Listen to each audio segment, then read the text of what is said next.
नमस्कार, मैं प्रभात सिंह आज आप लोग सामने फिर एक नए टॉपिक के साथ उपस्थित हूँ। आज हम लोग चर्चा करेंगे एल्डिहाइड कीटोन कार्बोक्सिलिक अम्ल के मोस्ट इम्पॉर्टेंट क्वेश्चन पर। याद रखिएगा, यह ऑर्गेनिक केमिस्ट्री की सीरीज चल रही है जो 2024 एग्जाम के ऊपर बेस्ड है। हम लोग मोस्ट इम्पॉर्टेंट क्वेश्चन चर्चा करेंगे जो इस बार एग्जाम में आने की संभावना है, या ये कुछ पिछले एग्जाम में भी क्वेश्चन आए हुए हैं। और देखिए, यूपी बोर्ड की मानसिकता है कोई भी क्वेश्चन किसी साल पूछा जा सकता है, रिपीट हो सकता है। तो सारे इंपॉर्टेंट क्वेश्चन पर हम लोग चर्चा करेंगे, ठीक है। तो हम लोग फिलहाल बेसिक से एकदम शुरू करते हैं, ठीक है। तो ये समझने का प्रयास करते हैं कि कार्बोनिल समूह किसे कहते हैं। याद रखिएगा कि जब किसी कार्बन से त्रिबंध ऑक्सीजन जुड़ा हो और दो बंध सिंगल खुले हो तो इसी को कहते हैं कार्बोनिल समूह। कार्बोनिल समूह के तीन यौगिक हैं। एक है फॉर्मेल्डिहाइड, मान लीजिए सामान्य एल्डिहाइड है। एक है कीटोन जिसमें दो एल्किल समूह होंगे, बीच में CO होगा, और जिसमें एक OH समूह और एक एल्किल समूह उपस्थित हो, क्या है, कार्बोक्सिलिक अम्ल है। तो आप बेसिक समझ गए होंगे कि कार्बोक्सिलिक अम्ल और कीटोन और एल्डिहाइड कैसे होते हैं। एल्डिहाइड में आपने देखा कि इसकी पहचान और है कि जब किसी भी क्रियात्मक एल्किल समूह के अंत में क्रियात्मक समूह CHO जुड़ जाए तो उसे एल्डिहाइड कहते हैं। और कहीं डबल बॉन्ड C दिख जाए, CO आपको, या ऐसे दिख जाए तो जान लेना वो कीटोन है। और जब आपको COOH कार्बोक्सिलिक समूह दिख जाए, जान लीजिएगा कार्बोक्सिलिक अम्ल है। बेसिक तो हो गया। हम लोग आगे की बात करते हैं टॉपिक पे, क्योंकि रिएक्शन भी कवर करना, नई वीडियो बहुत बड़ी हो जाएगी। सारे इंपॉर्टेंट क्वेश्चन चर्चा किया जाएगा जो इंपॉर्टेंट है, जो संभावित। जैसे पहले क्वेश्चन में चर्चा करते हैं यूरोट्रोपिन। याद रखिएगा, ये यूरोट्रोपिन फॉर्मेल्डिहाइड से यूरोट्रोपिन। तो यूरोट्रोपिन कैसे बनाया जाए, तो याद रखिएगा, जब फॉर्मेल्डिहाइड को अमोनिया के साथ क्रिया कराते हैं तो यूरोट्रोपिन प्राप्त हो।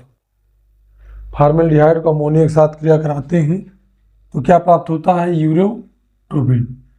6HCHO plus ammonia. यूरोट्रोपिन का सूत्र होता है ब्रैकेट में CH2 6 और N4 प्लस 3H2।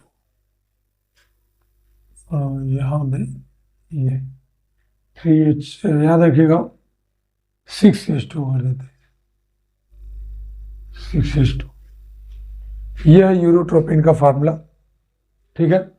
फॉर्मेल्डिहाइड जो अमोनिया के साथ क्रिया कराते हैं तो यूरोट्रोपिन और जल बनता है, ठीक है। आगे बढ़ते हैं, अगले रिएक्शन पर बढ़ते हैं, इसको रहने देते हैं ऐसे। अगला नंबर जो मुझे बहुत इंपॉर्टेंट लगता है, आपने अक्सर क्वेश्चन देखा होगा, एल्डोल संघनन। एल्डोल संघनन, याद रखिएगा, जब अल्फा एल्डिहाइड को दो अल्फा एल्डिहाइड को आपस क्रिया कराते हैं तो एल्डोल प्राप्त होता है। इसी को एल्डोल संघनन कहते हैं, ठीक है। तो एल्डिहाइड, ध्यान दीजिएगा, अल्फा एल्डिहाइड में कम से कम एक मेथिल समूह होना जरूरी है। तो CH3 और CH डबल बॉन्ड O, चाहे CHO लिखो, चाहे आप इसको दो तरीके से लिख के दिखाऊंगा आपको। अब बगल में भी यही है तो हम लोग उसको ऐसे लिख सकते हैं HCH।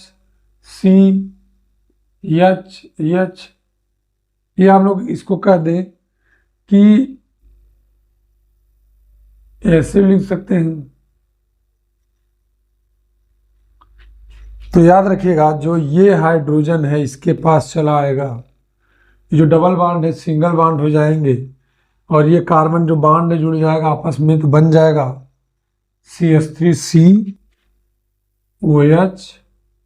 और यहाँ पे HCHH जो H2 है, आप इसको ऐसे लिखे नहीं तो कहेंगे सर H2 और CH, ये बन गया आपका एल्डोल। तो याद रखिएगा जब अल्फा एल्डिहाइड को आपस में क्रिया कराते हैं तो दोनों अणु आपस में जुड़ जाते हैं, इसी को एल्डोल कहते हैं। ठीक है, आगे रिएक्शन बात करते हैं। कैनिजारो अपक्रिया, सारे इंपॉर्टेंट रिएक्शन है, कोई भी ऐसे रिएक्शन नहीं है जो आपको मतलब जैसे आप ये सोचें कि इससे काम क्लियर है। सारे इंपॉर्टेंट याद रखिएगा, ये 2024 एग्जाम बेस्ड सीरीज है।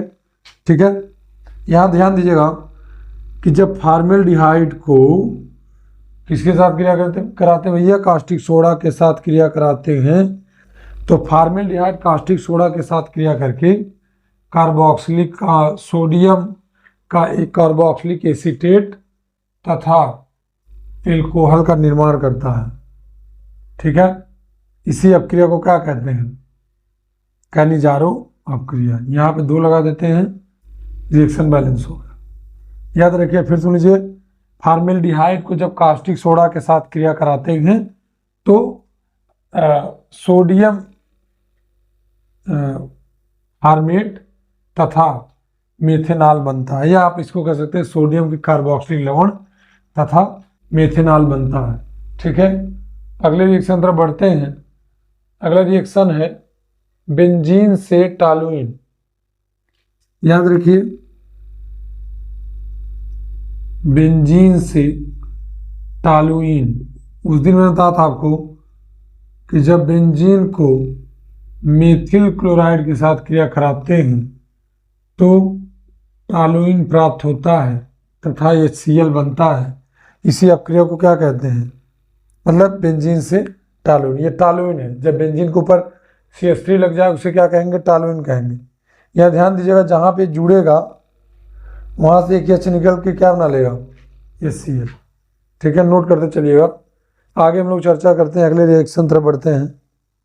रिएक्शन है कि एथेनॉल से एस्टल्डिहाइड बनाइए।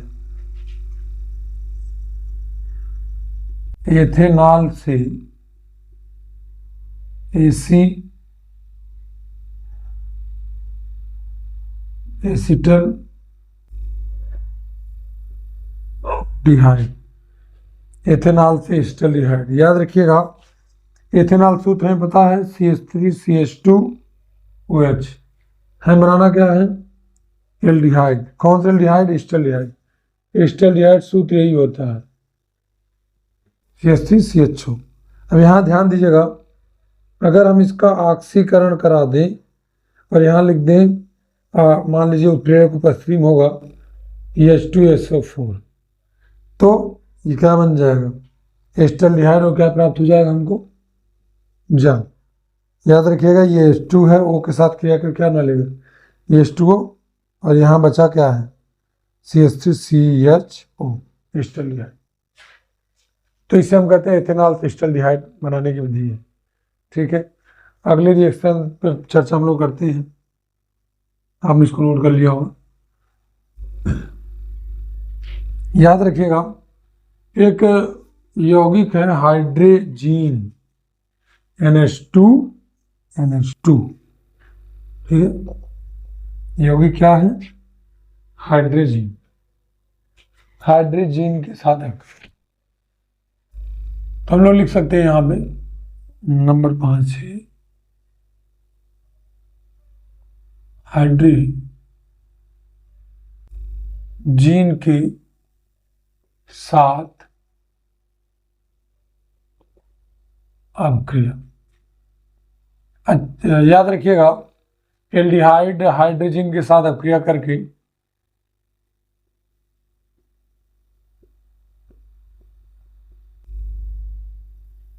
NH2NH2 क्रिया करके, याद रखिएगा, CH3CH double bond N into NH2 plus क्या, H2O।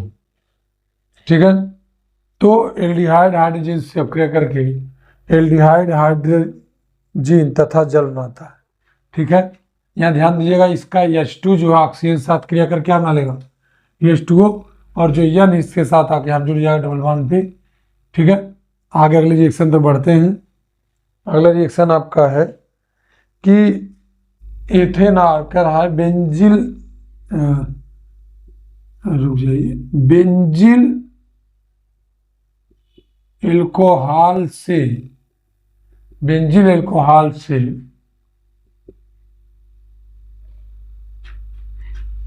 बेंजिल एल्कोहल से बेंजिल एल्कोहल से बेंजल डिहाइड, बेंजल डिहाइड, बेंजिल एल्कोहल से बेंजल डिहाइड। ये इंपॉर्टेंट रिएक्शन मार सकते हैं हम लोग इसको, क्योंकि ये पूछ लेता कभी कभी। मैंने आपको उस दिन पढ़ा जब मैंने कहा था कि बेंजिल कब लगाते हैं, जैसे कभी बेंजीन के ऊपर अगर मान लीजिए कार्बन आ जाए तो इसका नाम है बेंजिल, वो अच्छा, तो बेंजिल एल्कोहल, बेंजिल एल्कोहल से क्या बनाना है हमको, बेंजल डिहाइड। बेंजल डिहाइड यही सूत्र होता है, तो याद रखिएगा H2SO4 और KMnO4 की उपस्थिति या K2Cr2O7 की उपस्थिति में जब ऑक्सीकरण कराते हैं तो बेंजल डिहाइड तथा जल प्राप्त होता है। बेंजिल एल्कोहल फॉर्मूला याद हो गया होगा कि CH2OH रहेगा, बेंजीन के ऊपर CH2OH, तो यहाँ पे जब एक ऑक्सीजन यहाँ पर आ जाएगा तो याद रखिएगा H2 उसके साथ क्या बना लेंगे, H2O, तो बचे क्या, CHO। बेंजीन सूत्र आप लोग देख ही रहे होंगे कि जब किसी भी एक मतलब बंध श्रृंखला में कार्बन के सभी द्विबंध एकल बंध द्वारा जुड़े होते हैं तो उसे क्या कहते हैं, बेंजीन, या C6H6 को बेंजीन कहते हैं। अब जितने क्रियात्मक समूह इससे जुड़ जाएंगे उतने ही हाइड्रोजन कम होते चले जाएंगे। जैसे मान लीजिए आपने यहाँ लिख दिया Cl, तब ये C6H5Cl हो गया, एक Cl और लिख देंगे तो ये 4 हो जाएगा। ठीक है, इसी प्रकार संख्या कम हो जाती है। किसकी संख्या कम होती है, हाइड्रोजन की, कार्बन का कम नहीं होती। अगले क्वेश्चन तरफ बढ़ते हैं। अगला क्वेश्चन है फॉर्मेल्डिहाइड से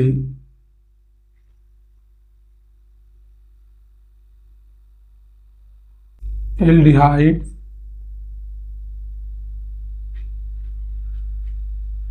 इसको शेष कर दें साइनोहाइड्रिन, एल्डिहाइड साइनोहाइड्रिन है पूरा नाम लिख, एल्डिहाइड साइनोहाइड्रिन। याद रखिए फॉर्मेल्डिहाइड सूत्र हमने देखा अभी कि जब किसी भी कार्बोनिल समूह दो H जुड़ जाए उसे फॉर्मेल्डिहाइड कहते हैं। किससे क्रिया करा दें, हाइड्रोजन साइनाइड से, हाइड्रोजन साइनाइड से जब क्रिया कराएंगे तो याद रखिए भैया H तो अपने स्थान पर रहेगा, लेकिन यहाँ पर OH और यहाँ पे Cl आ जाए, इसी का नाम है एल्डिहाइड साइनोहाइड्रिन। ठीक है, आगे अगले रिएक्शन तक बढ़ते हैं। बेंजल डिहाइड से बेंजोइक अम्ल, बेंजल डिहाइड से बेंजोइक अम्ल, बेंजल डिहाइड से बेंजोइक अम्ल। बेंजल डिहाइड सूत्र क्या है भैया, जब बेंजीन के ऊपर क्या आ जाए, CH। बेंजोइक अम्ल का सूत्र क्या है, जब बेंजीन के ऊपर क्या आ जाए, COOH। ऐसी स्थिति में यदि हम बेंजल डिहाइड का ऑक्सीकरण करा दें तो क्या एक ऑक्सीजन और नहीं बढ़ जाएगा, जैसे हम लोग देखे थे ना,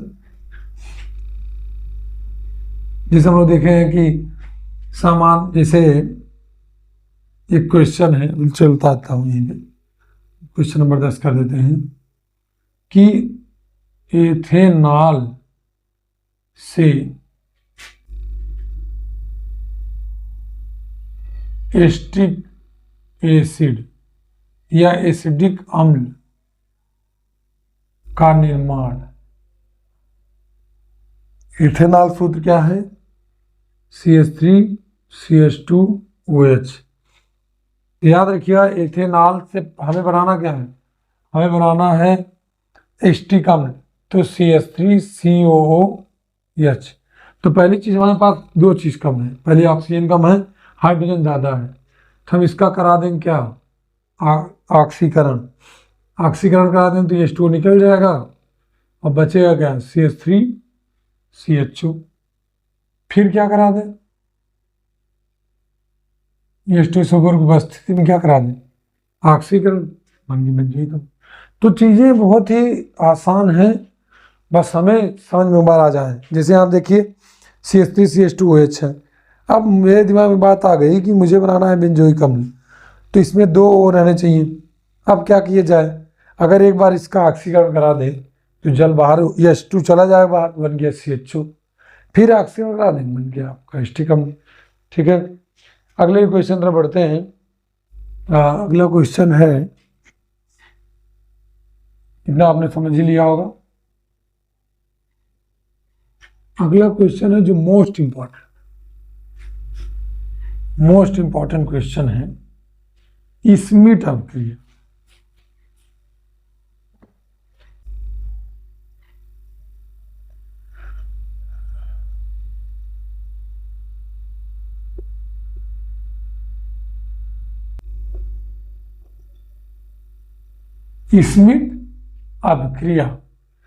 स्मिट अपक्रिया भी कह सकते हैं, इसको एक नाम और है, इसका एक नाम है हाइड्रोजोइक अम्ल से किया।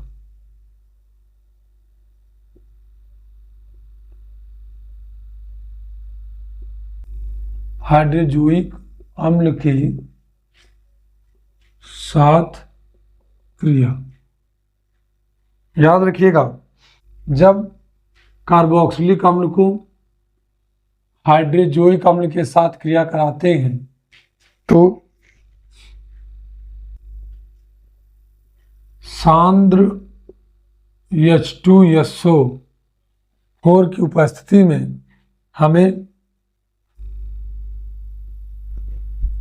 सांद्र H2SO4 की उपस्थिति में हमें एमीन मिलता है और नाइट्रोजन गैस मिलती है और कार्बन डाइऑक्साइड प्राप्त होता है। इसी अपक्रिया को क्या कहते हैं, स्मिट अपक्रिया। ध्यान दीजिएगा, यहाँ पे कितने नाइट्रोजन है, 3, तो 3 में से अगर 2 नाइट्रोजन निकल जाए तो क्या बन जाएगा, N2, एक नाइट्रोजन बचेगा, एक हाइड्रोजन इसके साथ आगे इसके बगल बैठ जाएगा तो प्राथमिक एमीन बन जाएगा, तो बचेगा क्या, CO2 निकल जाएगा। अगले रिएक्शन तरफ बढ़ते हैं। अगला रिएक्शन है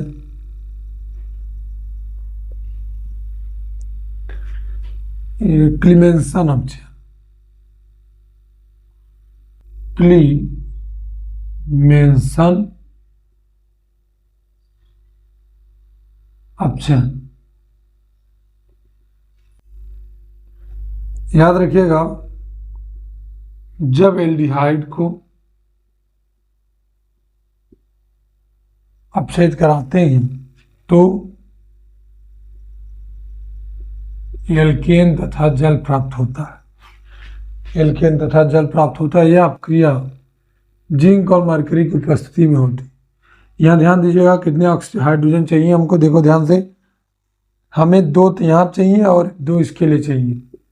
हम यहाँ लिख दें क्या, 4 लिख दें, रिएक्शन बैलेंस होगा, क्योंकि CH3 और 2 इसको दे दे तो क्या बन जाएगा, CH3 अब बचा कितना, 2 हाइड्रोजन बन गया H2। अगले रिएक्शन तरफ बढ़ते हैं,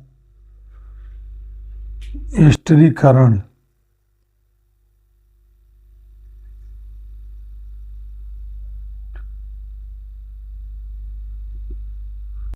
एस्टरीकरण बहुत ही आसान रिएक्शन है।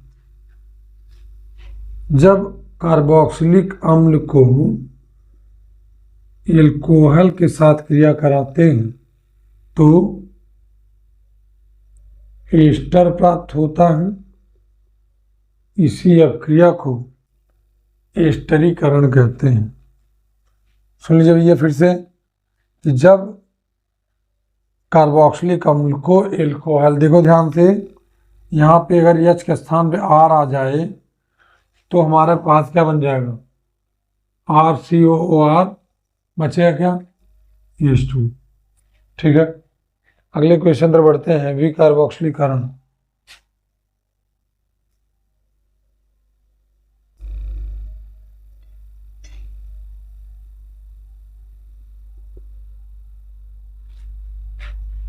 याद रखिएगा, जब कार्बोक्सिलिक अम्ल को गर्म करते हैं, ठीक है, कार्बोक्सिलिक अम्ल को गर्म करते हैं तो एल्केन और CO2 प्राप्त होता है। इसी अपक्रिया को क्या कहते हैं, विकार्बोक्सिलीकरण। एक बेसिक बात याद रखिएगा, जैसे निर्जलीकरण, जल बनने प्रक्रिया निर्जलीकरण है, जल बनेगा ही बनेगा।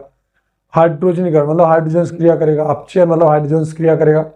कुछ बेसिक चीजें आपने दिमाग में रखी है कि हाइड्रोजनीकरण अगर कहेगा तो हाइड्रोजन क्रियाकरण, अगर विहाइड्रोजनीकरण कर रहा है मतलब हाइड्रोजन निकले। ठीक है, अब तो मुझे कोई इंपॉर्टेंट रिएक्शन और ज़्यादा समझ नहीं आ रहे हैं। कुछ एक क्वेश्चन दिख रहा है, बेंजोइक अम्ल से बेंजीन कैसे बना है।